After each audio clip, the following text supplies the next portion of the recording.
Allir þættir samstæðvarinnar eru fáanlegir á öllum helstu hlaðvarpsveitum. Já, komið þið sæl og blessuð. Þið eruð eflaust í sama flokki og ég að við veltum öll fyrir okkur áhrifum loftslagsbreytinga. Hnattrænnar hlýnunar, hvaða áhrif verða á til dæmis íslenskt atvinnulíf, íslenskt veðurfar. Við byrjum heima hjá okkur, hugur okkar er mest heima hjá okkur og svo er veröldin öll undir. Við vitum það að röskun á veðri hefur orðið mun meiri og örari seinni ár heldur en kannski nokkur sá fyrir, þótt að væri búið að segja okkur að það væri að hrikta dálítið í heiminum. Það er mikið af röngum upplýsingum í gangi, það er mikið hræðslu áróður, en það er sennilega líka mjög mikið alls konar úrdrátt. Við fáum sennilega ekki að vita allt sem vísindasamfélagið langar að segja okkur, vegna þess að það eru hagsmunir víða, það er atvinnurekendavald, það er peningavald. Háskólarnir eru spilltir með vissum hætti vegna þess að það er ekki vel séð að menn séu að taka stórt upp í sig. Það geta verið svo miklir hagsmunir, auðvitað eru þeir misspilltir. Ég held að allar stofnanir samfélagsins og heimsins séu í ákveðinni klemmu í þessum umhverfismálum og þótt við fáum ekki svör við öllum þessum stóru spurningum, þá kannski getum við imprað á nokkrum þeirra og vitum vonandi meira eftir klukkustund eða svo, þar sem hingað er kominn Halldór Björnsson, veðurfræðingur á Veðurstofunni, og við ætlum að ræða við hann næstu klukkustund. Velkominn Halldór. Takk fyrir. Við erum gamlir skólabræður úr Mjóasveitinni.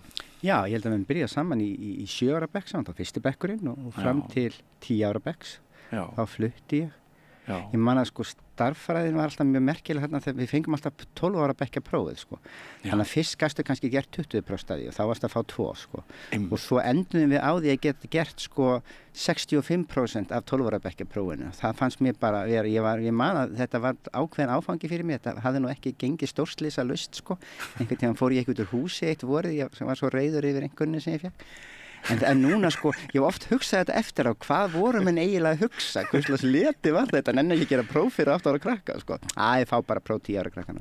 En veistu hvað ég tek, veistu hvað mjög merkilegast, að ég labbaði yfir tún úr Vogum 4, þar sem ég bý í Mjóasveitinni, til Önnu, mömmu Issa, sem kenndi okkur fyrsta árið, bara í svefnherbergi hússins sem hafði verið breytt í skólastofu og þarna hafði Hemmi sofið áður, en nú allt í einu var bara Hemmi farin og það var komið skólastofa. Og þið voru náttúrulega fyrir okkur sveitakrakkana, þið þessir reykluðangar, þið þessi börn starfsmanna kísiliðinnar, þið voru náttúrulega bara einhver allt öðruvísi gerða fólki en við höfum nokkuð sinni áður séð, og þið komuð til dæmis með allt öðruvísi nesti og þið voru með allt öðruvísi hefðir á bak við okkur heldur en við sveitakrakkana. Ég man aðalega eftir það var alltaf svo mikið það þurfti alltaf að finna einhvern til að keyra hópnum í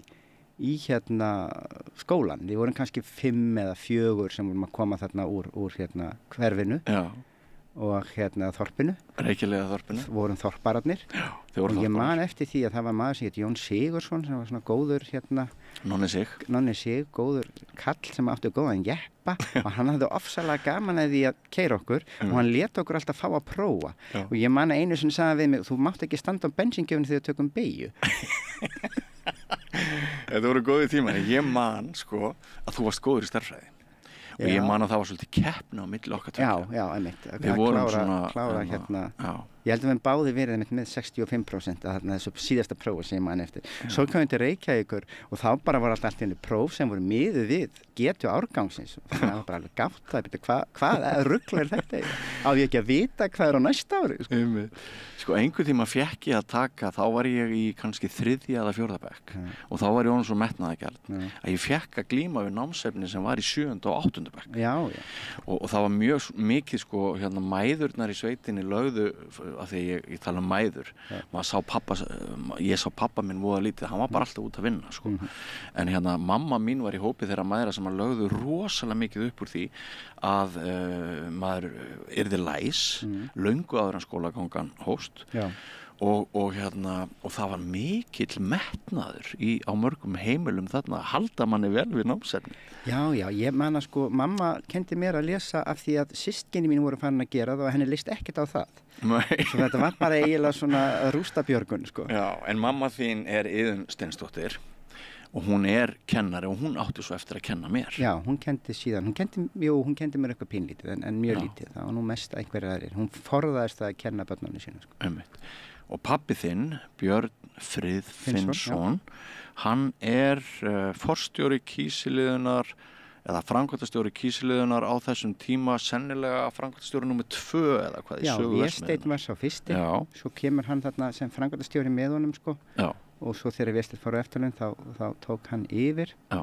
Og við vorum hérna til 75-6 sko, 76 eða 5 voru fórhaldar mínir farnar að hugsa til hreyfings og fóru svo hérna sumari 76 sko. Já. Halldór, það lá fyrir þér að læra raunvísindi og þú starfar núna og hefur náttúrulega áhyggjur eins og við öll af framtíðinni, af loftslaginu. Hér var maður í setti hjá mér ekkert alls fyrir löngu og hann var að ræða kaldablettinn sunna við Ísland. Þá vissum við ekki að það væri von á eins miklu skíta sumarveðri eins og reyndist vera.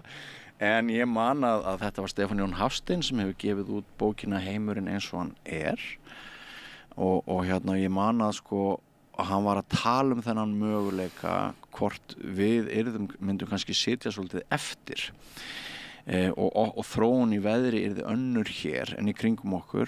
Ég hitti vísindamann daginn sem sagði mér að hitastigið á Svalbarða hefði verið 4 eða 5 gráðum hærra enn í meðalári núna síðustu ár og hann tengdi það einhverju leyti við breytar gráður, minnir mig, þú kannski getur nú upplýst mig um það, en svona áður við förum í þungumálin, þá ætla ég bara svona í léttum dúr að biðja það að spá fyrir um það hvort það stefnir í út af þessum kaldabletti sunna við vatnið að við endum landið, að við endum bara uppi með skítaveður hér á sumrin og þeir kostir sem að gætu falist í því fyrir Íslending að loftslagið í heiminum sé að verða aðeins hærra, hvort þeir fari fyrir lítið. Sko, það eru varðandi kaldablettin sko, og við myndum tekið þetta aðeins betur eftir sko, þá eru svona til misslæmar sviðsmyndir af honum sko. Í allra versta tilviki þá kólnar verulega sko, og það yrði bara mjög slæmt. Það yrði svo slæmt að landbúnaður yrði erfiður og þetta er líka slæmt í Skandinavíu í því tilviki sko. Tengist þetta beint Golfstraumnum? Þetta tengist hluta af Golfstraumnum, já. En sko, þannig að það er, en ef við tökum síðan bara svona milli slæmar sviðsmyndir sko, það sem að verður einhver hiksti eða einhverjir hnökrar á flæði Golfstraumsins og djúpsjávarmyndun, þá gæti annarkvort kólnað lítillega hér eða bara einfallega staðið í stað línun sko. Og þá auðvitað er það þannig að sko, heimurinn á sama tíma myndi hitna bara hraðar, það yrði meiri raki í loftinu, það er raun og veru voðalega erfitt að átta sig á því nákvæmlega, líklega fengjum við meira af því sem við myndum bara kalla skítaveður sko. Og og auðvitað er það eitthvað sem við erum ekkert sérstaklega hrifin af sko.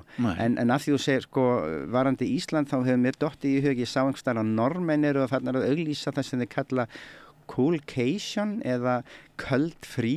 Það er að segja við fólk í Suður-Evrópu komið og verið í nokkrar vikur í Noregi, það er ekki svona heitt sko. Og í mildari sviðsmyndum þá gæti maður séð fyrir sér að Íslandi yrði einhvers konar þægilegri staður sko, miðað við bara hvernig afgangurinn í heiminum er að fara.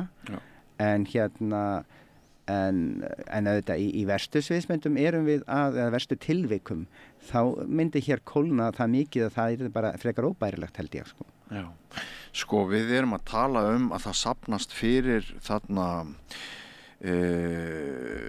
við erum að tala um afleiðingar bráðnunar Grænlandsjökuls. Sko þetta er eiginlega tvennt sko. Þetta er tvennt. Fyrsta lagi sko, af því við vorum að tala um sumarið bara, þá er það eiginlega alltaf þannig að þegar maður talar um veður þá er svona nærstæðasta ástæðan er bara hvaðan eru vindarnir sko. Í norðanáttir eru til dæmis og þetta engin speki sko, þær eru yfirleitt miklu kaldar en sunnanáttir sko. Hér á landi eru suðaustanáttirnar oft aðeins betri en suðvestanáttirnar og og til dæmis bara núna daginn, ef við tökum bara laugardaginn þá var ákaflega hlýtt veður að sunnan á höfuðborgarsvæðinu, þá myndum við bara segja já, þetta voru hlýjar suðlægar áttir sko. Ef við hins vegar skoðum aðeins lengra tímabil og svona lítum fram hjá sveiflum dag frá degi og spurjum okkur bara svona heilu sumurinn, heilu áratugirnir, þá fara hafstraumarnir að skipta miklu máli og bara ástand hafsins kringum landið og ástæðan einfallega svo að það loft sem kemur til Íslands, það alltaf búið að blása yfir sjó og það endalaust að taka varma úr sjónum, sérstaklega ef við erum að tala sunnanáttirnar sko, þá skiptir bara máli að hafa þær sko, ef sjónin er mjög kaldur þá náttúrulega fá þær minni varma og það enda á því að vera í einhver svona sjávarhita sko og þá getur það verið bara frekar leiðinlegt sko. En það sem við náttúrulega myndum kannski okkar hlýju sumadagar eru bara loft sem kemur frá Evrópu og er hlýtt og næri ekki að kólna að það kemur til Íslands og jafnvel hitnar aftur vegna einhverja veðurfræði sem er að gerast sko. Og bara hnúka þeir eða eitthvað álíka sko. En sko ef við erum ekki að líta á það, heldur lítum bara á þetta langtíma dæmi og spyrjum hvers vegna hlýnaði svona mikið á Íslandi sko, það var allt annað, ég flutti burtu á landinu snemma á 10. áratugnum og kom ekki eftir fyrir aldamótin og ég kom í raun og var allt annað veðurfar, það var hver einasti mánuður var að slá hitamet í Reykjavík og þetta var einfallega af því að þarna hlýnað aldamótin, það kringum aldamótin hlýnar mjög mikið á Íslandi og það hélt áfram alveg til 2010 svo stoppaði hlýnunin og við erum búin að vera svona tiltölulega flöt síðan, það hefur hlýnað aðeins á stömmum hlutum landsins, ekkert mikið á öðrum, sumstaðar hefur kólnað á síðasta áratug meira segja en almennt séð er þetta bara tiltölulega nærri nulli, það munur á sumrum og vetrum sumurinn hafa ekki að meðaltali ekki hlýnað minna raun og veru eða verið nærri nulli og það er mjög mikið vegna þess að þetta var allt mjög mikið drifið af hafstraumum. Það kom heitur sjór upp að landinu og flæddi norður fyrir landið. Þessi sjór var öðruvísi, þetta var ekki bara sko að sólin hefði hitað sjóin, þetta var bókstaflega önnur sjógerð, það er saltari sjór og heitari, flæddi inn á norðumið eins og Irmingar straumurinn gerir, þetta var þekktur hafstraumur en hann fær þarna í sig einhvern nýjan massa sem hann kalla og þetta helst í dálítinn tíma og svo hefur það einhverju leyti hætt að breytast og jafnvel gengið tilbaka og þá helst bara höldum við bara í horfinu sko. Og allt þetta tal bláa blettin er svo svæði sem að er svona þessir hafstraumar okkar þeir fara svona nærri honum og hugmyndin er þá svo að ef að hann heldur áfram að kólna og jafnvel verður ferskari sem hann hefur gest þá gætur fengið eitthvað, þá breytir það þessum skilyrðum sem gerðu okkur hlýrri sko. Já, og er blái bletturinn leysing af vatn frá Grænlandsjökli? Hann er bæði, hann er sko megnið af því vatni sem kemur á Norður-Atlantshafið er bara úrkoma og þú getur svona, ef þú bara horfir á kort af Grænlandi og Atlantshafi og velti fyrir þér hvað er Grænland mikið stórt hluti af flatarmálinu sko, þá sérðu að það er raun og veru lítið hluti, svo náttúrulega er meiri úrkoma þar því þetta er fjall, stórt fjall og það rignir alltaf meira á fjallum eða meiri snjókoma og en eigi að síður sko þá er það þannig að þegar Grænland byrjar að bráðna þá skilar það ekki ársúrkominu allir í einu sko og þetta er freka lítið flatarmál miðað við afganginn af Atlantshafinu og maður bara einfallega leggur þetta saman þá fær maður alltaf út að megnið af því sem er að falla á Atlantshafið er bara úrkoma en þetta kerfi hefur verið jafnvægi, við vitum það hefur ekki haft neinn ef við hins vegar aukum úrkominu kannski 10-20% þá veit maður ekki alveg hvað gerist. Hún er hins vegar ekki aukast með kannski 1-2% þannig að það hefur svona menn hafa litið á að þetta lítur nú að ná allt í jafnvægi en þá bætist við bráðnunin frá Grænlandi ofan á þetta og þó að hún sé ekkit rosalega stór hluti af heildinni þá er það sko þetta er nógu mörg prósent til þess að það getur valdið áhyggjum hvað gerist og þá komum við að því þessu með hvaðan þessar áhyggjur koma Og þessar áhyggjur koma af því að menn gerðu þessa uppgötvun svona på 1980 til 90, þá eiginlega 2 hlutir sem gerast. Það annars vegar að menn sjá að það hafa verið mjög miklar sveiflur í veðurfari á síðasta jökulskeiði. Og ég man eftir því þegar ég var í háskóla, þá kendi Sigfús Jónsson heitinn, professor, kendi mér og hann var einn af þeim sem komst að þessu. Hann gerði mælingar á Grænlandsjökli ásamt Árný Erlu sem Bjarnadóttur og fleirum. Dönsku teymi, hann var í samstarfi við þá mikið. Og einhvern tímann kem ég og þau eru með svona útprentað og ég spyr hvað þetta á þessi að þetta sem sagt delta O18 sem bara ákveðin ísatóp sem þau mæla og sveiflur á síðasta jökulskeiði og ég segi já, jökulskeiði endar hérna mjög hlýtt og ég horfa á þetta að segja að það eru alltaf svona við og við hlýir kaplar og svo ískalt á milli, hvað er það? Og þá svoðu þau nafn orð sem ég aldrei heyrt áður, þau sögðu þetta er kallað interstadial og ég sagði mér, ég veit ekki hvað þetta er og bara setti þetta til hliðar en það eru þessir raun og veru gerðist þannig að á ísöld því sem kallum jökulskeið réttara, þá var á svona cirka 1500-1600 ára fresti var komið tímabil sem voru heit og þá meinum við það að hitin var að vísu ekki jafn mikill en núna á hlýskeiðinu en miklu heitar hann var hafís hlýtur af að hopa mjög verulega og svo snögg kólnað aftur helst kalt í kannski 800 ár til 1000 ár og svo fer þetta upp aftur og þetta gekk í nokkra 20.000 ára svona sveiflur og þetta er eina skýringin þegar maður skoða hvað þetta menn fara síðan að finna þetta annars staðar, þetta er kallað Danskard Össer-sveiflur eftir þessum 2 aðilum sem skrifuðu mest þetta, Willy Danskard sem var danskur aðil og var svona leiðtogi þessa hóps sem Sigfús Jónsson og Árný voru í og svo þýskur vatnafræðingur sem Ösker og þeir kortleggja þetta og finna, Ösker finnur þetta í vötnum í Þýskalandi ummerkið þessa vatnasétir og menn átti að segja á því að þetta var eitthvað meira en bara einhverja sveiflur í einhverjum borkjarn á Grænlandi, þetta var í raun og veru sveiflur sem líklega voru stórum hluta hnattrænar og þetta hefur síðan fundist út allt og þegar menn eru búin að finna þetta og þetta er að gera svona upp á 1990 þá fara mann að velta fyrir sig hvað gæti valdið svona og sama tíma eru haflíkön farin að keyra, menn eru farin að þróa haflíkön og eitt af því sem að reka sig á er að haflíkun eiga það til að vera með fullkomlega eðla hafhringrás en svo eru menn að reyna að fá starta eðlir hafhringrás í líkaninu og það virkar ekkert, hún fer í öfuga átt og þá áttar menn sig á því að það eru minnstakosti 2 möguleikar á hafhringrás í þessum stóru líkunum það er svo sem við þekkjum og svo önnur og fyrst er bara afskrifa þetta sem bara eitthvað bull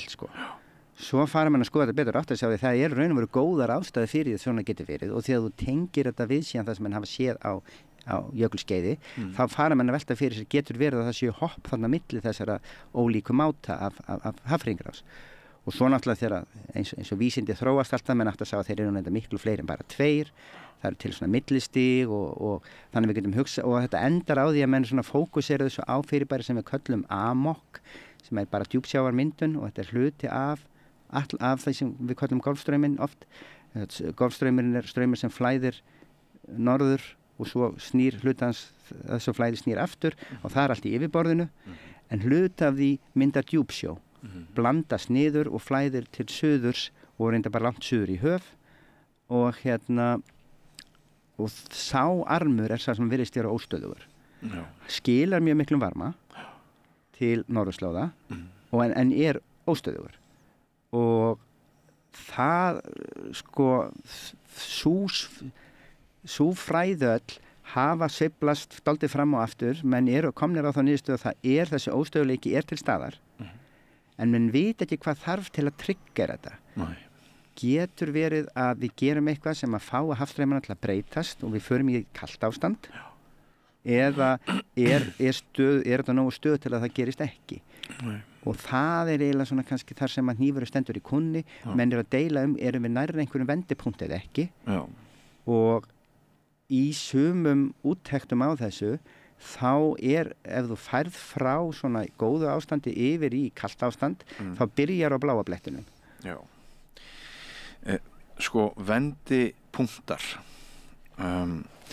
hvað gæti það haft hvað gæti tiltölulega lítil röskun umfram það sem nú er orðið hve mikil áhrif gætu orðið á til dæmis fiskistofna Íslendinga, vistkerfið í hafinu og loðnuna, sko, ég hef sjálfur skrifað einhverja fréttaskýringar að súrnun sjávar, ef hún kálar loðnunni, þá engin þorskur lengur og þá bara þessi megin atvinnuvegur úr sögunni. Við rættum ferðaþjónustuna áðan, við erum kannski á rangri leið með hana einmitt að vera með öll skilti á ensku og alla upplýsingagjöf á ensku þegar Norðmenn eru annars vegar það sem þú varst að segja. Þeir eru þeir auglýsa svalan í landinu sem mótvægi við hitunum, en þeir eru líka að Norðmenn núna að taka ferðir frá Íslendingum af því að þeir eru að gera út á hið upprunalega og andstæða þess er allar upplýsingar, öll skilti sé á ensku og við sem að búa til jafnvel einhverja fabrika veröld. Mér langar sem til þess að biðja þig að aðeins staldra við þessa spurningar og reyna að svara því, sko, að hve miklu leyti fjöregg Íslands, efnahagslegt fjöregg Íslands gæti verið í, við skulum ekki segja hættu, en er það ekki samt rétt skilið hjá mér? Það þarf frekar lítið til þess að raska þessum kerfum. Það er nefnilega stendur hnífurinn dálítið í kunni, sko. Við erum búin að, það að langtíma veðurfar okkar mótast mjög mikið aðstæðum í hafi. Óháði hvort að eitt og eitt sumar hvernig það fer, sko. Og hefur svona einhverjum einstökum dögum, þá er það langtíma veðurfari. Þetta er svona einhver grunnskilyrði. Og menn hafa alltaf talið, sko, að breytingar vegna hnattrænnar hlýnunar, jafnvel þó það séu þó nokkuð miklar, þá séu það tiltölulega litlar í svona stóra samhenginu fyrir Norður-Atlantshafið og þessar breytingar verða einhvern hnikun á grunnástandi, en það verða heldur neitt mjög alvarlegt sem gerist. Ég taldi til dæmis og í skýrslu vísindanefndar um loftslagsbreytingar þá fór ég yfir öll líkön sem að hafa spáð eitthvað og taldi í hvað mörgum kólnar á Íslandi, í hvað mörgum hlýnar. Og í þeim sem kólnar hversu lengi varir það. Það varir yfirleitt, þetta bara tímabundið varir kannski 15 árið eitthvað álíka og svo hlýnar aftur. Það er mjög fá líkön þar sem þú fær svona varanlega kólnun. Jafnvel þó að hlýna annar staðar, sko, í öllum þessum líkunum og jafnvel þó að hlýna á Norður-Atlantshafi í þessum líkunum. En þetta er allt svona smábreytingar. En svo er vandinn þetta, ef þú ert nærri einhverjum vendipunkti, þá mun smábreytingin valda því að hluti detta. Þú má bara hugsa sér, sko, menn ímynda sér oft bara lampa sem stendur uppi og þú svona slærið hans í hann og hann vakkar fram og aftur, en nær alltaf sama jafnvægi aftur, svo slærið þú fast og þá veltur hann koll, sko. Og þá ertu búin að fara yfir einhvern vendipunkt. Og þarna er það að kerfið færist hægt og rólega nær einhverju vendipunkti, þannig að sveifla sem að álag sem áður hefði ekki gert neitt merkilegt, hún veldur hruni. Og þá komum við að því sem að er dálítið magnað fyrir okkur og Skandinavíu, við vitum ekki hvað þetta gerast. Og það er það, og við getum alveg komið með alls konar hugmyndir, en það hefur raun og veru ekki verið gerst út í þess og ég viti og ég hef reynt að elta þetta aðeins sem skoðar hvað myndi gerast gegnum öll þessi, sko, menn hafa kíkt á hvað gerist með hita, hvað gerist með úrkomu.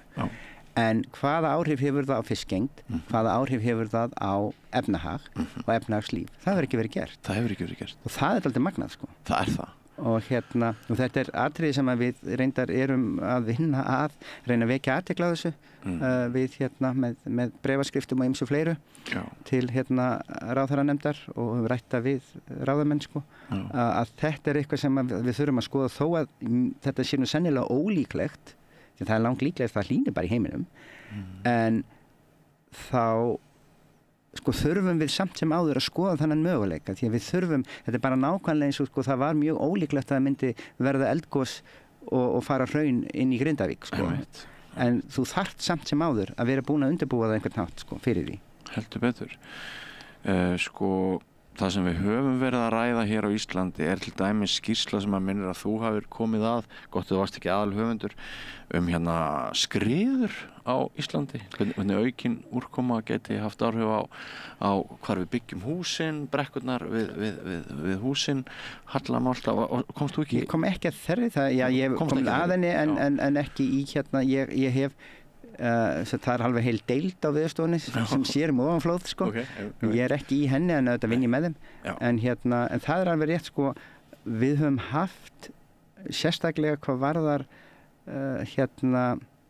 skriðuföll þá nokkru augljósar hlutir. Eitt bara úrkoma sem svona klassíska dæmi. Hitt bráðnun sífrera. Það sífreri út allt hérna sem að bráðna þeirra hlýnar og þegar jöklar hopa þá verða hlíðarnar sem standa nærri þeim óstöðugar og svona dæmi eru bókstaflega það eru þó nokkur frægasta dæmið náttúrulega hjá okkur sko eins varðandi þetta með jökla og hopa og það Svínafell, þar sem við erum að tala svæðið Freysnes og svæðið rétt hjá Öræfa og þjóðgarðinum og þar sko í Öræfum, undir Hvannadalshnúk sko að þar hafa menn áhyggjur af raun og veru skriðufalli og stóri vandinn nú bara svo að sko jöklarnir hörfa og það komið vatn fyrir framan hann og skriðufalli í vatn getur verið mjög skaðlegt því að þá getur það hlaupið bara svona einhverjum loftvatnspúða dálítið langt. Þetta gerðist í Steinholtsframhlaup sem gerist 67 og það væri mjög vont því að það búið að byggja og komin heilmikil svona infrastruktúr þarna nærri og fullt af túristum alltaf að skoða hann í jökul sko. Síðan hitt dæmið sem við höfum, það Seyðisfjörður. Þar verða bara mjög mikla rigningar á tíma þar sem að venjulega, sko það svo heitt að þetta rigning, venjulega hefði þetta bara í meðal árið hefði þetta verið miklu meiri bara snjókoma og það endar síðan þessar rigningar enda á alveg svakalegum skriðuföllum sem eru meiri en við höfum séð í langan tíma þarna. Og þetta engar smá rigningar sem við fengið í sumar heldur? Og svo í sumar, það hafi verið alveg allhressilega rigningar á köflum sko og til dæmis á Grundarfirði fyrir nokkrum dögum eða nokkrum vikum og Þannig að auki magn úrkomu, það breytir líka því hvernig við byggjum landið.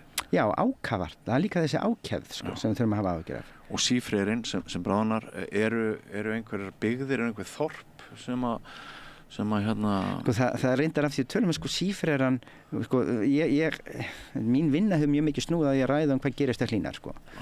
Og svo kemur að þessari, og það ein sviðsmynd til það sem ekki hlýnar. Og maður verður aðeins að vita hvað maður að tala sko. Til dæmis ef að myndi hér hætta að hlýna og jafnvel kólna, þá myndum við ekki þurfa að hafa neina áhyggjur að því að sífreri væri að bráðna sko. En úrkoman, það alls ekkert þar með séð að úrkoman og þessi ákafa úrkoma myndi minnka. Því að hún mjög mikið knúin einfallega af því að það verður meiri vatnsgufa í lofthjúpnum á heitum svæðum og svo þegar heitu vindurinn kemur til okkar og kólnar þá náttúrulega missir hann þessa úrkomu af því að kalt loft ber ekki jafn mikinn raka. Þú ert að segja að loftslagsbreytingar mun í öllum tilvikum valda aukinni úrkomu? Það gæti það, já. Allavega meiri ákefð sko. Meiri ákefð. Og það hjá okkur sko. Og það mjög, en þetta eitt sem að hefur ekki verið skoðað nógu vel. Og það eitt af því sem við höfum áhyggjur af að sko við erum örlítið svona mikið og óþægilega mikið bara í einhverjum svona frjálsum vangaveltum þegar við veltum fyrir okkur hvað myndi gerast ef að hlýnar allstaðar í heiminum nema hjá okkur. Já. Ég myndist aðeins á það, Halldór, í inngangnum að það bara svolítið erfitt að vera leikmaður. Það svolítið erfitt að sko og vera fjölmiðlamaður, bara svo ég dreið hann til sögunar. Ég veit ekki alveg hvað að gerast í veröldinni. Ég veit ekki alveg hvað upplýsingum ég á að treysta. En ég hef tilhneigingu til þess að trúa því að ástandið sé ekki, að það sé ekki talað upp í rauninni hvað við lifum viðsjár verða tíma. Ég byggi það bara á minni löngu ævi að yfirleitt það ekki þannig að opinberar stofnanir og vísindin séu að auka hættu. Það frekar mín reynsla að fólk í þinni stöðu það heldur pottlokinu svona frekar niðri ef hægt vegna þess að bæði viltu ekki koma á stað einhvers konar ofsarhæðslu meðal almennings. Það getur haft mjög alvarlegar afleiðingar. Það getur lamað og rústað efnahagskerfum og bara þeim kerfum sem að við notumst við frá morgni til kvölds að tala að einhver auðlind, hún kunni nú að vera í hættu og efnahagurinn kunni að vera í hættu og eitthvað sluðis. En mér langar að segja þér eitt. Ég gerði bók dauðann. Já, ég hef ekki lesið, hún ekki komin út eða? Jú, hún kom út í fyrra og ég gerði litla rannsókn Þú ert að gera aðra spillingu núna þá eða hvað? Já, nú er ég að skrifa spillingu. Það alltaf partí á mér. Svo bók kemur út eftir nokkra vikur. Já. En í þessari bók dauðan, þá eitt kapli loftslagsmál. Vegna þess að ég á ung börn og sko eitt barnanna minna var held ég bara 11 ára gamalt þegar að skrifaði grein í Morgunblaðið loftslagsmál og þá var þetta aðalmálið í skólanum hjá honum og honum fannst við fullorðin bara fljóta sofandi að feigðarósi og bara mjög mikið rof á milli umræðunar hjá ungu fólki og svo okkar fullorðnu nema það að ég fór í Kringluna við gerð þessara bókar og ég valdi af handahófi Slembival réði því hvaða nýju Íslendinga ég ræddi við þetta voru allt saman konur og ég ályktaði fyrirfram réttilega að þær væru á aldrinum 18 til 30 ára gamlar og sem sagt 8 konur af þessum 9 sögðu mér í þessari litlu rannsókn þarna bara í Kringlunni að þær ætluðu sér ekki að eignast börn vegna þess að þær teldu það siðferðislega óverjandi að fæða börn inn í heim sem væri háður slíkri óvissu eins og nú væri vegna loftslagsmálana. Það sem síðan hefur gerst að við höfum fengið fréttir af enn meiri ákefð í fallandi veðurmetum. Þetta með 1,5 gráðuna virðist sannarlega ekki ætla nást frá Parísar samkomulaginu og ég sé engar góðar fréttir í spilinu. Þannig að við erum annars vegar með hóp ungra Íslendinga sem að þjóðin deyr út af sjálfri sér. Það þarf ekki loftslagsmálin til að granda okkur ef þetta er stemningin samanber þessari rannsókn sem ég veit að hefur takmarka vísindagildi en hún vísbending. Þú lýsir samt alveg þess sem til að menn vilja ekki eiga börn vegna loftslagsmála. Akkurat og nú langar maður til þess að reyna í kjölfarið á þessum óumbeðnu upplýsingum kannski þá langar maður til þess að reyna að bregðast við þeirri spurningu hve alvarlegt er ástandið og hvernig getum við leitað bestu upplýsinga það þú ert að segja þetta það fyrst bara varðandi þetta með bíasinn eða bjögunina að menn hafi tilhengi til að tala ekki upp það versta í þessari vinnu sem við verið að undirbúa bréfum tengt bláa blettinum og svona reyna að benda á að þetta sé raun og vera eitthvað sem þurfa að taka alvarlega þá og ég segi þó að ég segi ég vil taka það alvarlega við vitum ekki hvort að við erum nærri einhverjum vendipunktið ekki og það væri rangt að segja við erum nærri vendipunktið eða alltaf hrinja af því að við vitum það ekki en það þýðir ekki að við höfum einhver afsökun til að taka þessu rólega ég held að ennþá það sé líklegast að hlýni en það breyti því ekki að þetta þarf að skoða og ef við þegar vorum að fara við þetta þá benti Stefán Ramstorff sem er einn af sérfræðingunum í þessu á það og þetta er eitthvað sem ég þekki alveg því ég hef unnið við þetta að ef þú keyrir líkan það sem allt hrynur strax þá veistu það er nú eitthvað að þessu líkani við erum að ná raunverulegur hringrás og svo stilla menn hluti af og það er eitthvað skringlegt djúp sjámyndunina hér og eitthvað svona og svo loksins fer allt að ganga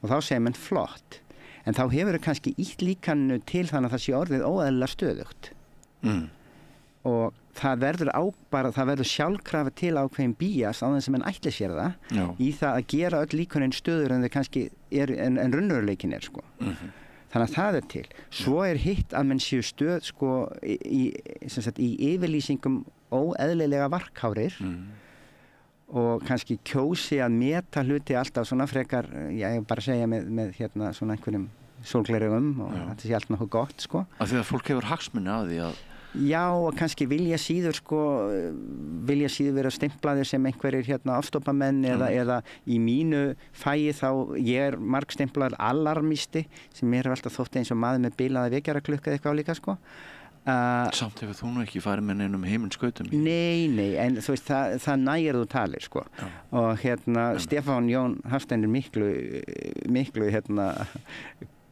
stífari en ég í svona hlutum bókin hans er ákaflega læsileg en hún er svona frekar deprimerandi á köflum en sko, það hefur líka áhrif og ég vissum að það hefur áhrif mjög víða en maður hefur leið líka skyldu bara til að reyna að fylgja sínum vísindum og það sem að þau virðast vera að segja og reyna að láta svona sína persónulegu skoðanir eða skoðanir annar að hafa sem minnst áhrif sko. Og það auðvitað eitt, þá komum við í hvert á maður að fara til að sækja upplýsingar og ég var bara í gær að reyna að fletta upp hvar finn ég góðar upplýsingar bara veður síðustu mánaða á nettinum og ég endaði á því að lesa lýsingar frá Alþjóðaveðurfræðistofnuninni sem náttúrulega yfir stofnunina sem leiti viðurstofunar þannig að það er kannski eðlilegt að ég leiti þangað en það er mjög mikið af efni sem er erfitt að meta þetta rétt eða rangt bara sko segjum hver hætti eigum að vera sko hver viðbragðssein getum við komist upp með að vera við erum náttúrulega ekki að gera neitt Halldór miðað við það sem þyrfti að vera að gera það vita allir við erum ekkert að horfast í augu við þessar breytingar við erum ekki að breyta hegðun okkar og það er verið að kenna okkur almenningi einstaklingum það að það verða að koma upp alls konar skömmustu tilfinningu hjá okkur gagnvart einhverju hluti eins og að flokka rusl sem svo aftur sett saman í sama gám og brent einhvers og bara brent og sko það er endalaus orka í þessi litlu mál hjá okkar almenningi á meðan korporismin á meðan risastóru fyrirtækin eru náttúrulega bara að steikja þessa plánetu losun gróðurhúsalofttegunda sem við höfum ekki ennþá rætt sko í þessu spjalli en þú veist, það getur enginn hrakið það nú orðið árið 2024 losun gróðurhúsalofttegunda hún er að stórskaða ekki bara lífríki mannanna heldur hvað eru það margar tegundir sem að fara í súginn á hverju ári núna sko, en það er sko það sem minnist á varðandi þetta með skömmina held ég að sé mjög mikilvægt því að og þetta maður þarf líka átt að segja á því að allt þetta tal sko, auðvitað það rétt að maður á kannski að reyna að fljúga minna og reyna að hegða lífi sínu þannig að maður sé ekki að losa mikið en þetta tal þar sem að við erum gerð ábyrg fyrir losun það er alltaf vittleysa og það maður verður líka að hafa í huga að það að sömuleyti strategía þetta voru aðilar sem að koma með þessa strategíu hún hafi verið prófuð í plasti þetta er rakið í bók eftir Michael Mann sko í Bandaríkjunum þá náðu þeir að stoppa alla löggjöf tengd plasti og endurvinnslu plasts mjög lengi reyndar fullt af ríkjum Bandaríkjunum eru með ágæta löggjöf en þeir náðu að hægja á honum stöðvana sem staðar og það var með því að gera þetta að almanna máli þú átt að vinna við þetta en þá ekki að setja neina kröfur og þetta alltaf að gerast líka þegar við segjum farðu nú og ég með sko þegar ég fer á hraðbankan minn þá kemur alltaf yfirlit yfir kolefnisnotkun mína og ég var að skoða þetta í gær hvers vegna er svona mikil kolefnisnotkun hjá mér og þá var það því að ég er með bílalán en það er ekki tekið tillit til þess að það er rafmagnsbíll þannig að það ætti í raunum ekki að skipta neinu sko. en og það fyndna var að því ég borgaði þetta lán þá allt hérna hækkaði spórið mitt alveg rosalega mikið og ég skil ekki þann útreikning en þetta er dæmi það að það er allt hérna verið að gera mig ábyrgan fyrir einhverju sem að ég er ekki ábyrgur fyrir mín ábyrgð, hún er fyrst og fremst fólkin í því að kjósa eða ábyrgð okkar kjósa aðila sem að vilja gera eitthvað í málinu og það vill svo til á Íslandi þannig að ungir umhverfisinnar þeir hafa bara alltaf kortlagt fyrir alla hvernig eru stefnur flokkana og maður getur þá lesið, það eru Píratar hafa þessa stefnu og sósíalistar þessa stefnu og Sjálfstæðisflokkurinn þessa stefnu og svo getur þú kosið til því og svo það sem meira svo þarf þetta að halda mönnum við efnið og segja þið sögust ætla að gera þetta, hvað hefur þið gert og það er umfram alltaf sterkasta sem við gerum síðan kemur það öllu hinu en sko ég hef alltaf sagt ekki hafa of miklar áhyggjur af kolefnisspori náungans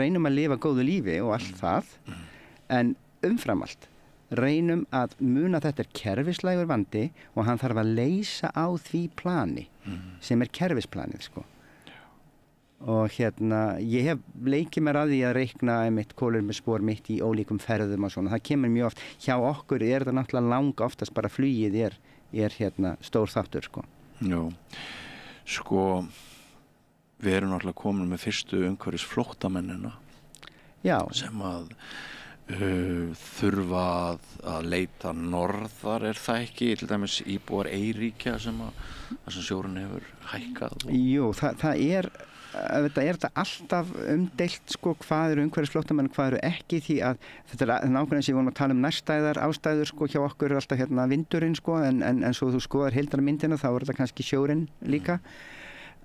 Voru flóttamenn frá Sýrlandi, manst eftir þessari miklu bylgju sem kom til Evrópu, voru þetta loftslagsflóttamenn. Það hefði verið gríðalegu þurrkur í Sýrlandi. Þessi þurrkur, hann leiddi til þess að valdakerfi sem var nú frekar ósýðilegt og ljótt, það hrundi og verður byltingatilraun og síðan borgarastríð. Sama tíma er álíka slæmur þurrkur sem verður í Bandaríkjunum, en hann hafði ekki sömu áhrif, augljóslega. Þannig að þurrkurinn eitt sér var ekki nóg, en munurinn var kannski sá að kerfið í Sýrlandi var nær einhverjum vendipunktu og þessi þurrkur olli hruni kerfisins og við fengum síðan fullt af flóttamönnum og það er alveg, ég hef alveg lesið greina það sem bara bókstaflega fullir, þetta hefði ekki gerst án þessa þurrks. Þessi þurrkur er síðan óumdeilanlega hluti af ummerkjum loftslagsbreytinga. Þannig að í einhverjum skilningi eru þessir flóttamenn loftslagsflóttamenn, en það flýja voðalega fáir loftslag, menn flýja eitthvað annað sko. Og við erum farin að fá það er farið þegar að gæta heiminn og það er alveg til heilmikið af skjölum það frá Rauða krossinum og frá Alþjóðastofnun Sameinuðu þjóðanna flóttamenn og fleira. Já, en við erum væntanlega sammála það að hvað sem líður, hvað sem verður líðan manna, jarðarbúa, þá hagkerfi heimsins eru í það er gríðalegur þrýstingur á það að bjaga upplýsingar, halda upplýsingum frá okkur, tóna niður alvöru málsins. Meir og minna eru við í ósjálfbærri hegðun frá morgni til kvölds og við tökum einhvern þátt sem einstaklingar í afneituninni, en fyrst og fremst virðast að vera stjórnmálamenn sem ekki setja þessi mál á dagskrá sem skyldi, og ég skil þá. Ef ég var í þingmaður og ég geti lofað gull og grænum skógum, myndi ég ekki bara gera það til þess að fá endurkjör. Hvað verður þann sem að lofar skattahækkun? Er hann líklegur til þess að fá endurkjör?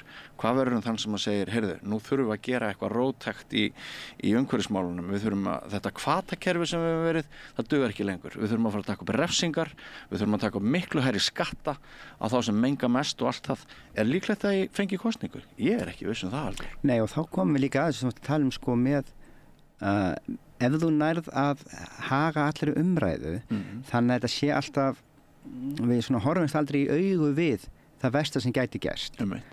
Og þá náttúrulega kannski er engin þörf á að flýta sér og gera eitthvað stórt í málinu. Þú myndist á 1,5 gráðu markmiði sko. Ef við næðum því þá eru það áhrifin fyrir hnöttin í heild sinni bara held ég frekar þolanleg sko.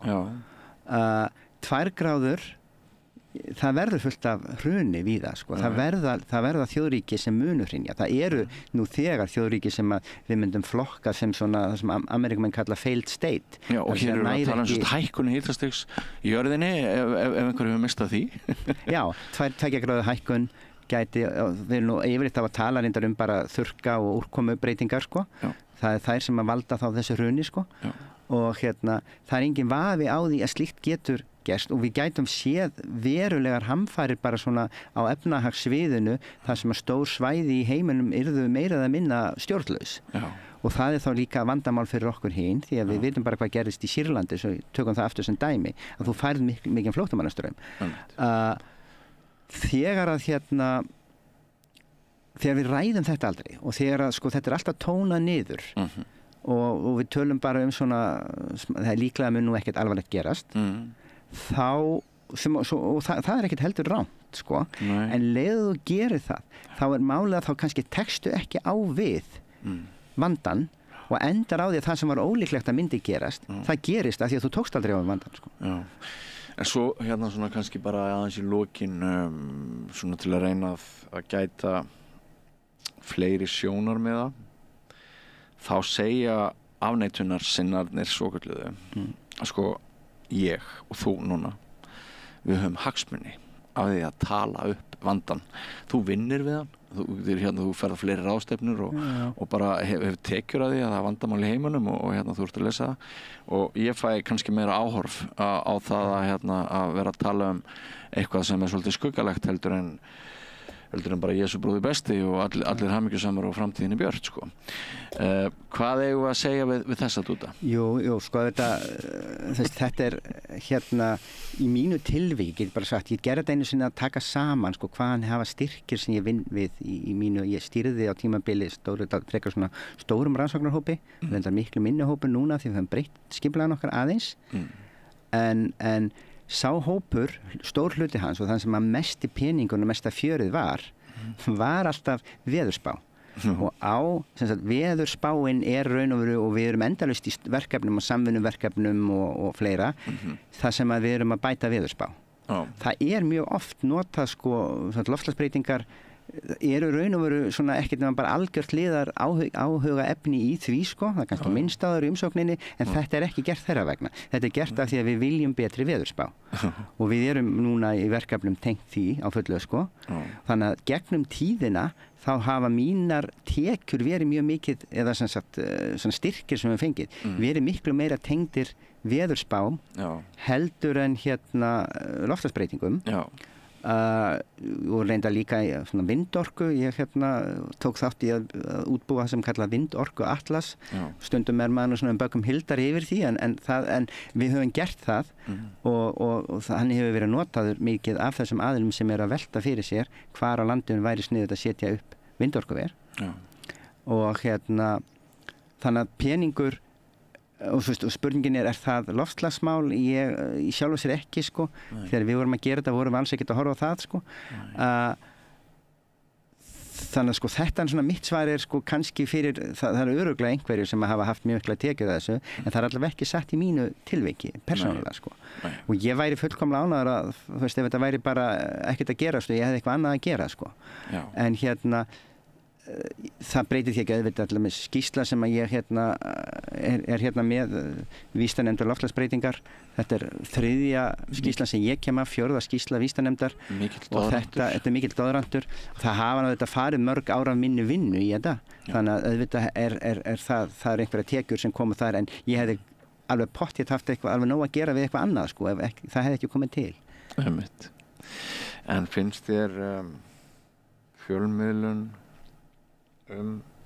umhverfisógnina finnst þér sem svona það sé verið að gefa hæfilegan gaum að þessum vandamálum í erlendu og innlendu pressunni? Mér finnst nei sko þetta er dálítið flókið mál og við töluðum áðan það þátti gera að kjósa og þú myndist á að þér finnst stjórnmálamenn ekki kannski standa sig en það er líka rétt sko stjórnmálamenn náttúrulega þeir búa ekkert í tómarúmi, þeir búa í því umhverfi þeirra umræðu sem þetta staðar og þeir hlutir sem er velt upp sem skiptir miklu máli og þá komum við aftur að þessari með umræðinu og getur verið að við séum að tala alla hluti alltaf niður og ég hef að tilfinninguna ef við töluðum hluti af þeim alvarleika sem þeir eru þá væri ástandið dálítið öðruvísi. En á sama tíma sko þá ég sagði þetta einhvern tímann áðan sko ég held að okkar spár framtíðina eru alltaf einhver leyti rangar við höfum ekki slíka spágetu en við getum, það þýðir ekki að ef ég segi gróðurhúsaáhrif ef við aukum gróðurhúsaáhrif þá muni hlýna það er rétt, ég veit bara ekki hversu mikið og og sama mjög margt annað sko og hættan er auðvitað og það sem allir vísindamenn alltaf hræddir er ef ég fer að segja það sem er allra verst alltaf þá er ég farin að fabúlur og hafa alltaf dálítið rangt fyrir mér sko eða rangari fyrir mér en ella sko og þannig að það er svona innbyggður ákveðin bjögun til þess að vera alltaf nærri einhverju sem er svona maður kalla normal þó að við séum kannski í þjóðfélagi og kerfi sem er að breytast og verða eitthvað sem er mjög fjarri að vera normal sko. En tími okkar nú svona næstu því á þrótum en það eru sennilega einhverjir þarna að hlusta á okkur eða horfa á okkur sem að hugsa Bjössi það nú dauðafæri að spyrja hann Halldór aðeins út í hans hugmyndir vindorkugarða á Íslandi. Ég var með hérna Björgu Evu Erlendsdóttur, framkvæmdastjóra Landverndar í gær. Hún var mjög skeptísk á þetta, taldi að það er mjög mikil andstæða hjá almenningi við sérstaklega, ég held að ég hef nú nefnt að Ísland myndi enda eins og nálapúði ef þetta nær allt hérna fram að ganga. 60 hérna vindorkugarðar eða hvað þetta er sko. Við erum að tala sem sagt töluverð sjónræn líti, það er ekki hægt að nota neitt annað orð heldur en það, bara sjónræn líti ef þetta verður í miklu mæli. Ég veit að þú ert fjallamaður, náttúruunnandi, en þú ert líka vísindamaður og þetta er græn orka í ákveðnum skilningi. Hvað finnst þér vindorku áætlanir Íslendinga? Sko, það má segja, sko, fyrir mig er það þannig að ég held að það sé mjög mikilvægt bara til að vinna á loftslagsváni. Það var svona, hef ég stundum slegið þannig við ætlum að prófa allt og hirða það sem virkar. Og það tengist líka sko niðurdælingu á CO2, það tengist því sem að hérna Running Tide var að reyna að gera og bara gekk ekki upp því miður. Prófum allt, sjáum hvað virkar og gerum það. Ég held að sé langt líklegast að það sem að muni virka sé eitthvað sem mér er persónulega mein illa við sko. Og það skiptir ekkert öllu máli, þú veist, að heimurinn hérna hrökkvi til og þetta gangi allt upp, þá skiptir afskaplega litlu máli hvaða skoðun ég hef á því sko. Varðandi vindorku, þá held ég að það sé bara bæði hérna Björg Eva og Hörður forstjóri Landsvirkjunar, þau hafa rétt fyrir sér að báðum. Hann sagði í gær eða fyrradag, hann teldi líklegt að vindorka yrði ein af grunnstoðum orkuvinnslu okkar. Ég held að það sé... Ein af þremur, sagði hann. Já, það tala jarðvarma, vatnsorku og vindorku. Ég held að það getur bara verið mjög líklegt hjá honum, líklega rétt. Það er líka rétt hjá henni að það vantar heildarstefnumótun í þessu. Og það er mjög mikilvægt sko, Hörður kvartar yfir því að það hafi tekið 12 ár að fá þetta í gegn að gera þetta og sem er vissulega dálítið mikið langur tími en það stafa líka að því að það er ekki til neinn heildarstefnumótun í þessu. Menn veit ekki hvernig er að vinna með þetta. Þegar ég byrjaði að tala um þetta við hérna fyrir sko, við vorum í þessu verkefni fyrir 12 árum síðan, þá fórum við strax að ræða hvað er pláss fyrir mikla vindorku á móti jöfnunarorku og þá vissi það enginn. Það er að segja, þetta byggir á því að ef þú ætlar að framleiða orku og selja þetta bara einhver álveri, hvað ætlar að gera þegar eru ofmikill vindur og þú ætlar að slökkva á vindorkuverinu sem getur gerst. Eða þá það er engin vindur og þá slökknar það í sjálfkrafa sko. Og þá þarf það að hafa varaorku einhvers staðar. Og þá er það, hvað hefur mikið að varaorku aðgengilegt og þá kemur í ljós að magnið að varaorku er slíkt að það er pláss fyrir eitt vindorkuver á landinu. Og það er ekki pláss fyrir öll hinn sko. Og það var strax bara fyrsti flöskuhálsinn. Svo leiðu sér við ætlum ekki að framleiða inn á kerfi, við ætlum að framleiða til þess að búa til vetni eða amín eða eitthvað sem er kallað rafeldsneyti kallar maður þetta, e-fuel. Þá náttúrulega breytist þetta, þá ertu bara að framleiða einhverja vöru og þú framleiðir hann að vera vindurinn blæs rétt sko.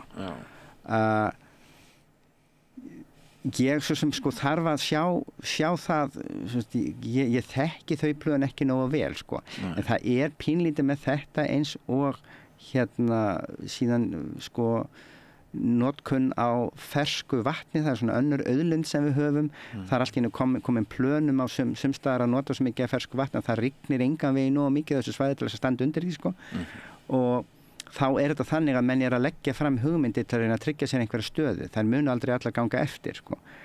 Svo það er, þannig að ég held að þessi 60 vindorkuver sé það ákaflega ólíklegt að þau verði svo mörg. Sko.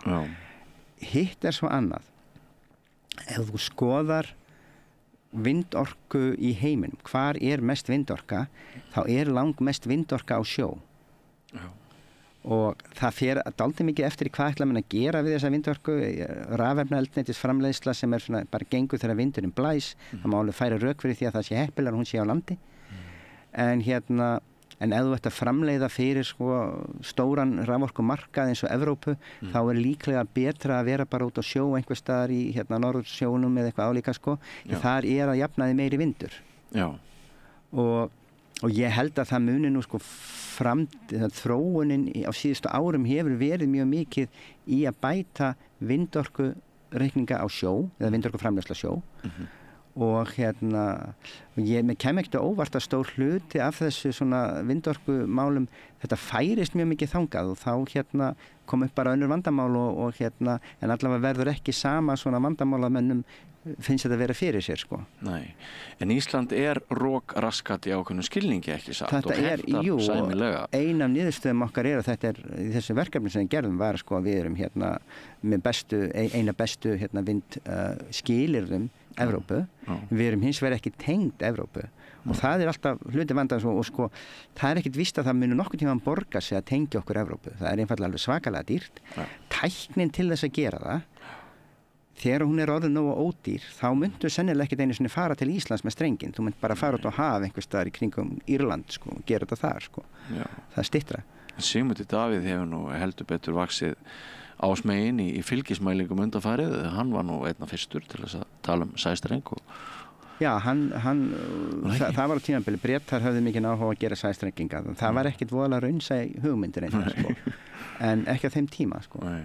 Og allt þetta sæstrengjatal maður þarf svona aðeins að sko passa sig á því að það ekki Íslendingar hafa ekkert neitt áhuga á því, ríkið hefur lýst því yfir og þá bara það ekki okkar áhyggjuefni í bili, það getur verið afkomendur þínir sem að velta því fyrir sér sko. Já, en sko kannski rétt í lokinu ef þú segir afkomendur okkar ég myndist aðeins á það áðan að ungt fólk upplifir rof eða gat á milli þeirra eigin hugmynda um framtíðina og hugmynda eða sem sagt þagnar hinna fullorðnu. Erum við ekki öllu falli, getum við ekki bara klárað að spjalla á því að það þarf meira samtal á milli kynslóða? Jú, og það eitt sem mjög ánægilegt finnst mér með hópa eins og ungir umhverfissinnar og föstudagsverkfallin sem þau stóðu fyrir og svona. Þetta samtal sko þau gera sig gildandi í því og sömuleyti sko við tölum oft í loftslagsbreytingum þetta séu þrjú stór siðferðismál sko og eitt eru ríkir á móti fátækum þar að segja losun mjög mikið bundin við ríkari þjóðir og hún reynda bundin við ríkustu aðilaða innan hverju þjóðar mjög oft sko en afleiðingarnar bitna mjög oft á þjóðum sem hafa mjög lítið losað. Já. Það eitt. Já. Annað að það sem við gerum sem við erum og losun okkar og forfeður okkar mun bitna á næstu kynslóðum sem hafa ekkert fengið að koma að borðinu í þessum umræðum sko. Og það þess vegna mjög mikilvægt að krakkar og ungt fólk fái að koma að þessu. Maður þarf hins vegar líka að passa sig á því sko að tilgangurinn verður alltaf að vera sá að reyna að svona valdefla og snúa að einhverju sem sé lausna miðað. Þetta ekki bara spurning að hræða fólk sko. Það skila líka heldur ekki neitt voðalega miklu öðru en bara angist sko. Óttinn getur verið lamandi, hann getur dregið manni kraft og einhvern veginn líka, já, menn sjá ekki alveg fyrir sig hvað þið vilja gera sko. Sumuleyti ég nefnilega nú eftir sem áður alltaf þeirra skoðunar að þetta sé vel leysanlegt en það náttúrulega fullt af vandamálum í heiminum sem eru mjög vel leysanlega en einhver hluta vegna eru þarna ennþá sko. Já. Svo bara spennandi að sjá hvort Ísland verður frábær staður, mjög vel byggilegt eða bara hark eftir 30, 50, 70, 90, 110 ár. Við vitum svo sem ekkert allt og mikið það. Nei, við vitum það því miður ekki og það við höfum alltaf sagt í okkar svona spá með langt líklegast að hér líni eitthvað. Og ég held nú svo sem við það því að það eru flest líkon sem benda til þess en við þurfum að hafa í huga að það sem kom fyrir grein og einu sinni fyrir mörgum áratugum og talaði það sem hann kallaði surprises in the greenhouse eða óvæntir atburðir í gróðurhúsinu og það getur líka gerst og við vitum það ekki langt besta leiðin til þess að forðast einhverju óþægilega atburði að draga úr losun eins hratt og mögulegt og það allir heimurinn að gera það og þá verða ekki þessir óvænti atburðir og þá verða all vandamál miklu viðráðanlegri. Frábær lokaorð, Halldór Björnsson, kæra þakki fyrir komuna, gaman að endurnýja kynnin við þig úr skólastofunni Forðum hjá henni Önnu í Björk í Mývatnssveit. Það var góð kennsla. Já, góð kennsla. Áhorfendur hafa vonandi fræðst eitthvað á þessari umræðu okkar og kannski ekki úr vegi að segja frá því að þegar ég bókaði þetta viðtal með Halldóri þá Þurfti hann að setja þann fyrirvara að hann yrði að spretta úr miðju viðtali ef myndi draga til tíðinda á Reykjanesi, því þar gæti nú svo sem bara gosið hvenær sem en við höfum þetta ekki lengra að sinni. Næsti kafli hér við Rauða borðið á Samstöðinni eftir augnablik. Allt það besta ókeypis. Knúsaðu vini þína. Samstöðin, þar sem manneskjurnar koma saman.